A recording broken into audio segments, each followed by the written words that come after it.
It's the time of the year when we all wait with bated breath for new video game related deliveries. Getting a new system or accessory at launch to join in with the hype is important to us gamers, yet it doesn't always go that way. Does it, FedEx? Does it, Hermes? DPD, YRC, DHL, UPS, USPS and everyone else. Yep, it's time for I, DJ Slope, and I, Guru Larry, to tell you the tale of 4 deliveries that went completely bust, ruining the birthdays, Christmases and some random spoiled brat's weekday. Who's to blame? You decide as we tell you the story of 4 valuable consoles and games that got lost/stolen in the mail.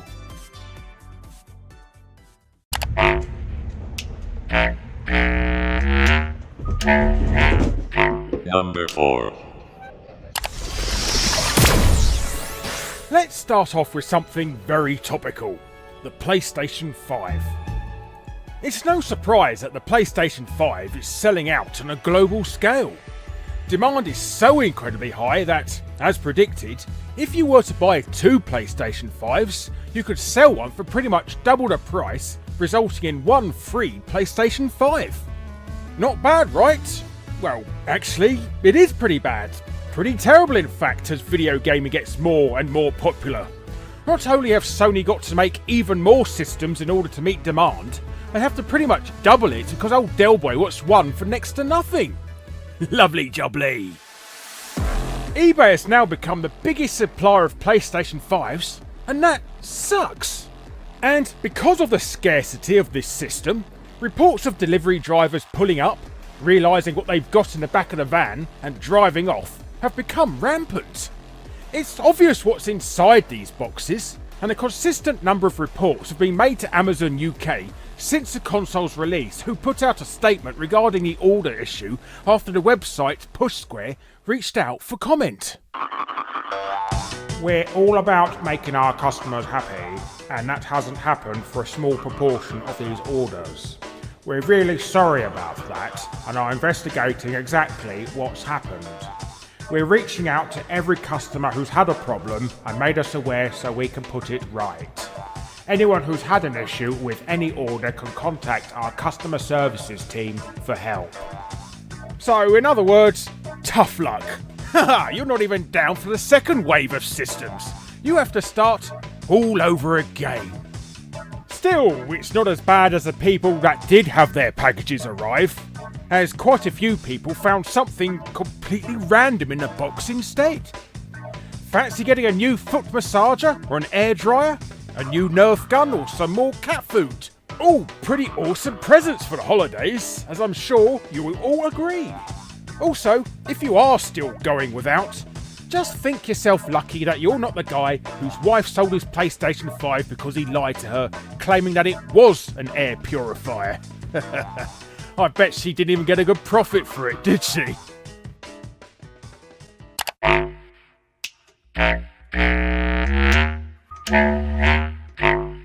Number 3.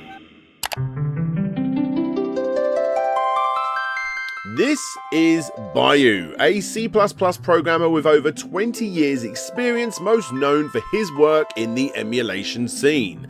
Taking his name from the lead protagonist of the Bahamut Lagoon video game, Bayou was completely obsessed with video game preservation and translations of some of Japan's more well-known JRPGs.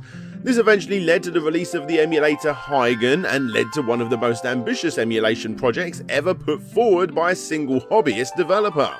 And that was to buy every single Super Nintendo game in every single region so that he can dump and document them all himself to preserve as much as he could. Now, the guy had a Patreon, which was a good thing as gaining every single game had already cost him upwards of $30,000, and he did do it, completing the American set of 721 box games and dumping them, then selling the entire collection on eBay for $22,900, and again, with the help of his Patreons, managed to get the entire Japanese set only a few years later.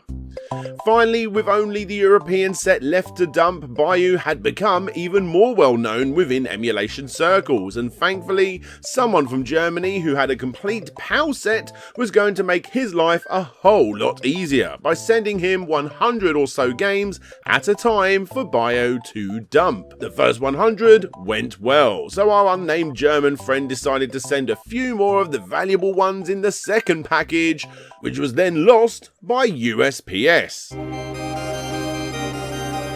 Bayou was distraught. The package included such classics as Vampire Kiss, Incantation, Hagen, Mega Man 7, X, X2, X3, and loads more.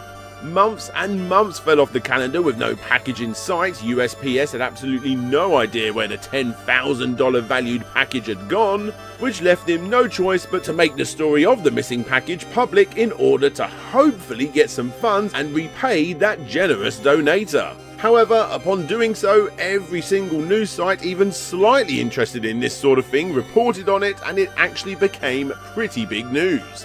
This caught the attention of USPS even more, who were getting seriously slated for their no-effort approach to finding the missing package, and what do you know? They found it! Just before it went up for auction.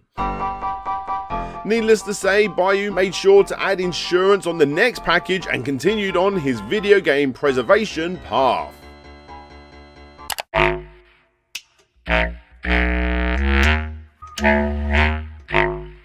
Number 2.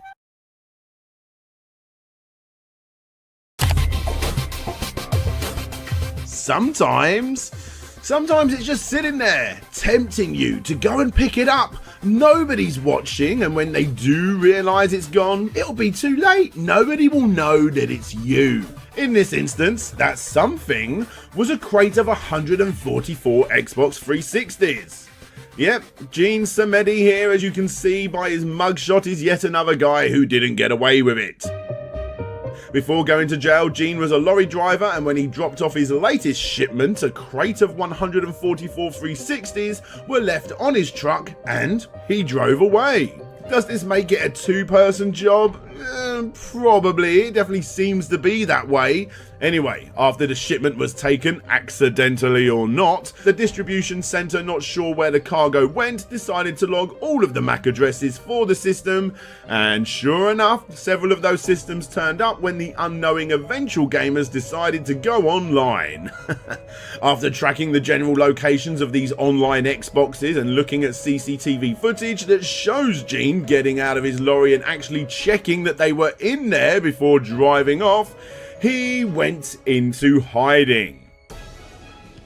Police did eventually catch him though at John F. Kennedy Airport, where he was attempting to make a run for it. And after being arrested, he ended up in jail until his hearing the following year with a $75,000 bail. All because of a bunch of Xboxes.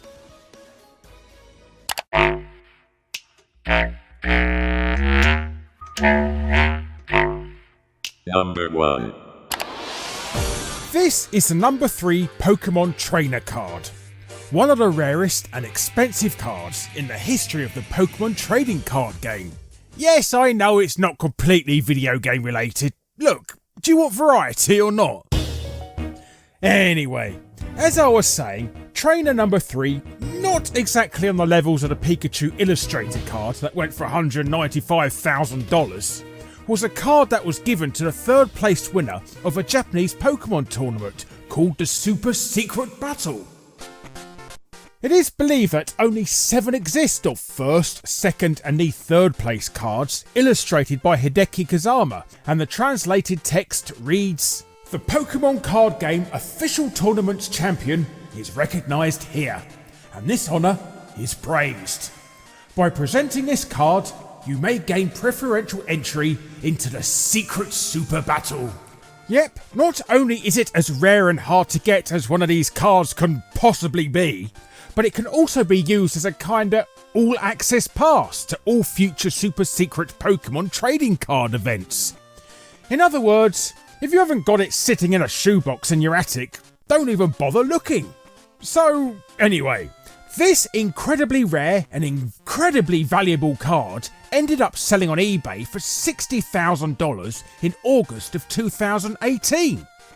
Thankfully, the seller and buyer had the sense to insure the small package for as much money as they could, that being $50,000 via USPS. This package will then go to a drop and ship in New York, which is pretty common for overseas deliveries to the States. And it was never heard of again. Still, thank God they put that $50,000 worth of insurance on this bad boy, right? No. Because the drop and shop in New York signed for the package, well, that was the end of USPS's involvement with this delivery. Somewhere between the two shipping companies, that one small package with a $50,000 insurance sticker on it simply disappeared. Now, obviously, the easy go-to theory is to say that someone simply took what was a very small yet incredibly expensive labelled package for themselves in order to sell it. And if that is the case, our little thieving friend is stuck. You can't actually sell this. It's so incredibly unique that if someone did, it would be picked up instantly by the community and that person would be found guilty. Private investigators, a reward put forward by the seller to anyone who has any information regarding its whereabouts, have come up fruitless in the search for this missing Pokemon card. Because if someone did take this, which they probably did, they are now sitting on one of the most expensive, and at the same time least expensive and useless pieces of card to anyone outside of the game that has now become so sought after that it's also incriminating. I think it's safe to say that this card, which ironically is probably worth even more now due to all the media coverage, no longer exists. Burn, burn, burn. Fire, fire.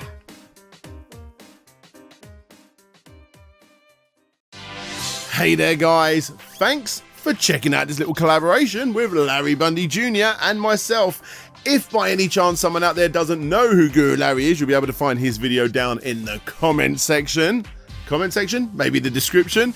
But right now, I want to give a massive shout out to all of the Patreons and YouTube members that support the show and allow me to make videos like this every single week. With an extra big shout out going to Aaron Gorman, Andrew Dalton, Andrew Ward, Arista, Benjamin Guy, Big Rico, Bran Perez, Brandon Gold, Cheshire One, Chris the Rottweiler, Clan Bob, Conrad Constantine, Cremilla, Control Alt Reese, Daniel Tarares, David Yaron, Dina81, Dominic Devonport, Dr. J, Expert in Moonology, Elf Daughtercrafts, Game Apologist, Gary Pinkett, Hut, Ignacio Jesus Creto Carasido, Intrigued Gaming, Jay's Man-Child, Jabba Al Aiden, Jacob P, aka Avalon James, Jeff Ladd, Jeff Mianowski, Jeremy Rodriguez, Jonathan Hayward, Kevin Heaton, Kevin King, King Link Reviews, Lucas Softail, Lipped, Man of God 9000, Marcus Kingemo Cut Tyndall,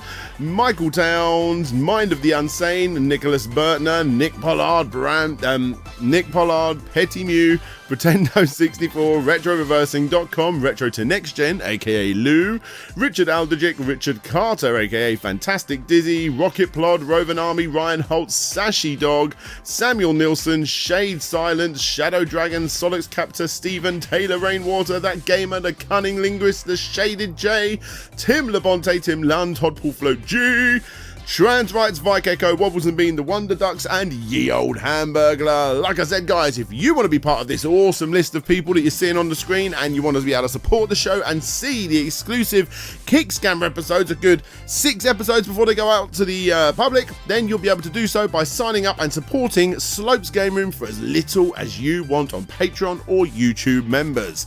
You'll be able to find the links to do so down below. But for now, let's give a massive thank you all once again for watching the episode. This is DJ Slope signing out, and hopefully I'll see you all next time. Bye bye.